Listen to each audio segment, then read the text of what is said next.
Selamat datang kembali di Bankom Semarang TV. Presiden Prabowo Subianto memimpin rapat terbatas bersama Menteri Pertanian Andi Amran Sulaiman pada hari Kamis, tanggal 9 Oktober tahun 2025. Rapat tersebut membahas capaian sektor pertanian nasional, khususnya peningkatan produksi pangan dan upaya menuju swasembada yang berkelanjutan. Dalam keterangan pers usai rapat, Menteri Pertanian Andi Amran Sulaiman memaparkan berbagai pencapaian dan program strategis pertanian yang dijalankan pemerintah yang mulai menunjukkan hasil positif. Menurutnya, produksi sejumlah komoditas pangan utama, seperti padi, jagung, dan kedelai, mengalami peningkatan signifikan dibandingkan tahun sebelumnya. Kemudian, setelah 21 hari, ada perubahan sedikit. Target 4 tahun menjadi 3 tahun. Setelah 45 hari, ada perubahan sedikit lagi. Dari target 3 tahun menjadi 1 tahun. Alhamdulillah hari ini, mudah-mudahan tidak ada aral melintang, 2 bulan ke depan, kurang lebih 3 bulan. Insya Allah Indonesia tidak impor lagi, mudah-mudahan tidak ada iklim ekstrim, kita swasembada. Dan hari ini, sampai dengan hari ini, produksi kita hari ini 33,1 juta ton sesuai BPS. Januari sampai dengan November. Perkiraan produksi kita yaitu 34 juta ton di akhir tahun. Dibandingkan tahun lalu, produksi kita 30 juta ton. Kemudian khusus bulan ini beras terjadi deflasi,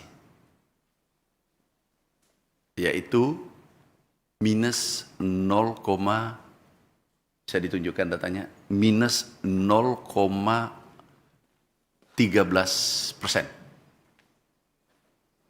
5 tahun terakhir, ini pertama di bulan September. Di saat paceklik, itu bisa ditunjukkan datanya, data inflasi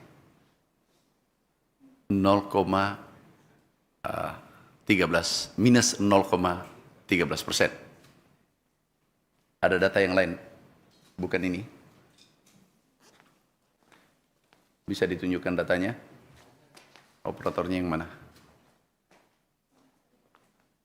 Berikutnya. Nah, stop. Ini menarik. Produksi kita oleh FAO diprediksi kenaikannya adalah nomor 2 terbesar dunia setelah Brasil. Ini FAO. Kemudian bisa dibuka inflasi NTP kita. Tingkat NTP adalah nilai tukar petani, kesejahteraan petani naik, target Kementerian Keuangan pada kami yaitu 110%. Alhamdulillah hari ini NTP 124,36%. Jadi di atas target. Begitu juga produksi kita, target dari DPR, Komisi 4, dan Kementerian Keuangan yaitu 32 juta ton. Alhamdulillah sekarang sudah 33,1 dan bulan depan insya Allah akhir tahun nanti itu minimal 34 juta ton. Ini kabar baik untuk petani Indonesia. Jadi ada peningkatan 4 juta ton. Kemudian berikutnya adalah program hilirisasi. Kami melakukan sekarang akselerasi hilirisasi kakao, mente, kelapa dalam, lada, dan lain-lain.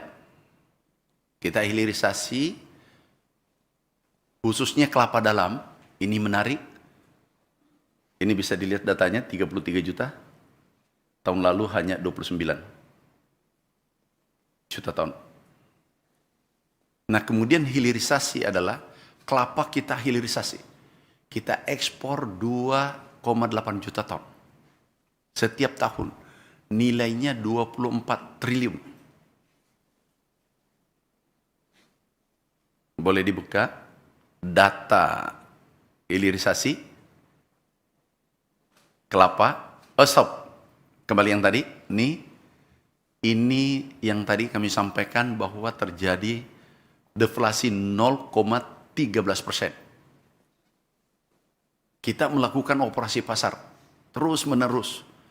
SPHP cadangan pemerintah kurang lebih 3,8 juta ton sekarang, dan kita akan operasi pasar terus-menerus. Masih ada cadangan kurang lebih untuk SPHP operasi pasar, yaitu 1 juta ton.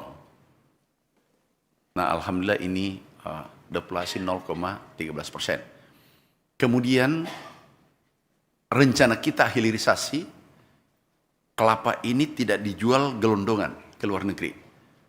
Yang total nilainya, total volumenya 2,8 juta ton. Kemudian kita hilirisasi nanti itu dari kelapa dalam menjadi coconut milk. Jadi ini VCO, harganya bisa naik 100 kali lipat. Kalau 100 kali lipat, kita hitungan rata-rata saja, itu bisa menghasilkan 2.400 triliun. Katakanlah separuh saja, kali 50. Itu menghasilkan 1.200 triliun devisa. Itu baru kelapa. Ada yang menarik, gambir juga kita rencana hilirisasi.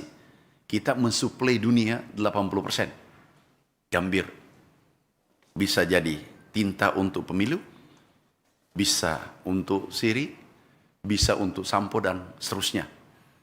Nah, mimpi kita adalah seluruh bahan baku yang kita ekspor ke seluruh dunia, termasuk CPO, kita hilirisasi.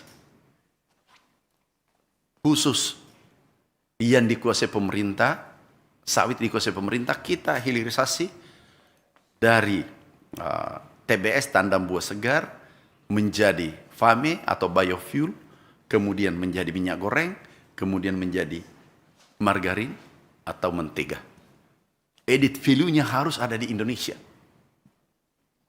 Nah, kalau ini kita lakukan terus-menerus, membuka lapangan kerja, menekan kemiskinan, kemudian meningkatkan kesejahteraan, kemudian pengangguran, mengurangi pengangguran. Inilah mimpi-mimpi besar kita sektor pertanian. Setelah pangan kita amankan, insya Allah tahun ini aman. Kemudian kita bergerak ke perkebunan dan hortikultura, nanti bergerak terakhir di peternakan. Kita akan selesaikan satu persatu. Sekarang ini untuk hortikultura dan perkebunan sebentar berjalan, ada ABT. Kami dapat 9,95 triliun. Kita akan berikan benih, bibit pada seluruh petani Indonesia, kakao, kopi, kelapa dalam, mente, pala, itu kurang lebih 800.000 hektar seluruh Indonesia, dan itu gratis. Akan membuka lapangan kerja 1,6 juta orang dalam waktu paling lambat 2 tahun. Saudaraku, sahabatku, itulah mimpi-mimpi kita ke depan. Pangan, swasembada pangan dari 4 tahun, alhamdulillah, insya Allah tidak ada aral melintang 2 bulan ke depan, 3 bulan ke depan. Itu jadi kenyataan. Target 4 tahun, tapi jadi kenyataan dalam waktu 1 tahun. Ini berkat dukungan penuh oleh Bapak Presiden. Luar biasa dukungan beliau. Ada regulasi impres sektor pangan. Ada 17. Kita bongkar. Satu contoh, pupuk. Dulu kami keliling seluruh Indonesia, teriakannya petani satu suara, tonnya sama. Pupuk kurang, pupuk langka, pupuk mahal. Alhamdulillah sekarang pupuk sudah diterima dengan baik. Kami baru saja keliling, ada 7-8 provinsi, 2 minggu terakhir. Kami keliling, suara itu tidak ada lagi dan petani berterima kasih. Pupuk dulu, distribusinya dan regulasi yang mengikat 145. 12 menteri harus parap, baru bisa dikirim. Kemudian juga harus diketahui 38 gubernur dan 514 bupati dan wali kota se-Indonesia baru pupuk tiba di lapangan. Jadi 145 regulasi yang mengikat. Sekarang ini dari Kementerian Pertanian, impres keluar, langsung ke produsen, produsen langsung ke petani. Hanya 3 step. Alhamdulillah, saya kira teman-teman wartawan juga sudah tahu kondisi ini. Yang kedua, impres untuk irigasi. Kita akan memperbaiki irigasi tanpa ada sekat antara perbedaan kabupaten, jatah provinsi. Itu diambil alih oleh pusat. Seluas 2 juta hektar seluruh Indonesia. Ini juga kita perbaiki. Alat mesin pertanian, opla, cetak sawah. Kita lakukan akselerasi. Mimpi terbesar kita, Indonesia menjadi lumbung pangan dunia. Insya Allah, mudah-mudahan 3 tahun jadi kenyataan. Terima kasih, saudaraku, sahabatku. Kalau ada bertanya, 1 atau 2 orang, silakan. Baik, terima kasih Pak Amran. Saya Azura dari Bloomberg Technos. Tadi kan di awal sempat di-mention juga Pak, turut membahas biofuel ya Pak. Ya. Kalau dari Kementan sendiri persiapannya bagaimana ya Pak? Kan di tahun depan mau ada implementasi mandatory B50 Pak. Untuk pasokan CPO untuk jadi FAME-nya ini apakah mencukupi Pak? Karena kan kita juga masih ekspor juga dan cukup banyak. Terus juga untuk S10 Pak, etanol.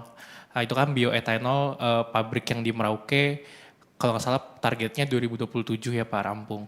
Nah kalau sekarang itu update-nya seperti apa sih Pak? Persiapan PSN yang tebu untuk bioetanol yang di Merauke itu Pak sudah sampai mana Pak? Dan nanti bisa memproduksi berapa banyak bioetanol Pak? Itu terima kasih Pak. Ini menarik, makasih ya. Kami berangkat dari produksi CPO kita 46 juta ton. Yang diproduksi dalam negeri, di processing dalam negeri itu 20 juta ton. Ekspor kita adalah 26 juta ton. B50 membutuhkan CPO 5,3 juta ton. Ekspor ini nantinya kita tarik 5,3 juta ton, kemudian dijadikan biofuel, jadikan pengganti solar. Kemudian impor kita untuk solar, kita bisa hentikan 5,3 juta ton. Nah, ini nantinya, ini green energy, kita bisa menutupi kebutuhan dalam negeri, tapi menghemat devisa karena kita menyetop impor. Dan ada yang terpenting, kalau ekspor kita yang dulunya 26 juta, tiba-tiba berkurang 20 juta, harga pasti naik. Pernah ada pengalaman naik 100%. Sekarang nilai CPO kita 450 triliun. Kalau naik 2 kali lipat atau lebih, itu bisa 1000 triliun atau 800 triliun, tetapi kuantumnya berkurang. Kenapa? Produsen terbesar dunia adalah Indonesia. Kita yang harus mengendalikan harga CPO dunia, bukan negara lain. Nah, kalau harga CPO dunia naik, mungkin saja kita lepas B50 turun menjadi B40 kembali. Tapi begitu harga turun, kita tarik kembali menjadi biofuel. Tergantung yang mana menguntungkan rakyat Indonesia. Nah, nantinya kita pengendali CPO dunia karena kita produsen nomor 1, 58%, hampir 60%. Produksi CPO ada di Indonesia. Harusnya kita yang kendalikan CPO dunia, bukan negara lain. Oke, yang kedua, etanol dalam pembahasan itu mimpi kita ke sana. Jadi kita mandiri nanti energi. Jadi mandiri mimpi kita setiap pulau sekarang nih mulai mandiri pangan. Seperti Kalimantan dulu mengambil beras dari Jawa dan Sulsel. Sekarang sudah mandiri pangan. Apa artinya? Inflasi kita pasti stabil. Inflasi kita terbaik. 2,3, akhir tahun lalu 1,5%. Dan itu mungkin terbaik 5 besar dunia. Nah, karena kita upayakan swasembada pangan dan energi setiap pulau. Sehingga tidak ada ketergantungan antara pulau. Karena biaya ngangkut pangan itu ditanggung oleh masyarakat.